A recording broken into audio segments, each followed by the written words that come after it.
Well, to look at that, you have to go back until I'd say the start of PUBG, which is just basically 2.5 years ago, and that's not a long time. Sure, if you're talking about a normal game, it would an average shelf life, I'd say it's about 3 years maybe.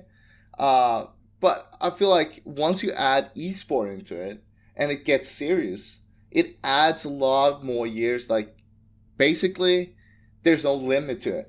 The limit comes to how much you're actually gonna care about your esport in the game itself, like from the developer side, but also how you like trying to engage the community and stuff like that. A great example would be Rainbow Six, for example.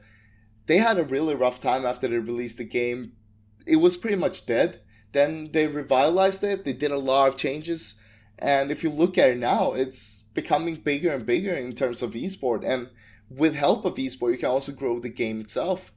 PUBG is from the start. It was very young. They didn't really know what they were doing. Um, there has been people on positions that maybe shouldn't have been there, and that might have slowed it down a little bit. But in the end, right now, they've gotten really good people. They've taken people from like other games and their esports. So some of them would be like Riot staff, for example. You have like World of Tanks and stuff like that. Basically, people who have knowledge about esports since before, and now it's actually something is happening. I mean, for a game this young to actually have a esports league this big as it is right now, I'd say it's a huge success. And of course, talking about bugs and like cheaters, that's something you're always gonna have in the games. But it also comes down to how you're tackling it, how quick are you to respond and stuff like that, and make sure that you're covering and basically just take out the fire before it spreads too big. And when it comes to PUBG, in terms of in NA, yes, it hasn't decreased a lot, I'd say. The popularity in NA, I'd say, comes a lot with streamers. And we see a lot of streamers going towards Fortnite instead. Maybe that's more suitable audience over there.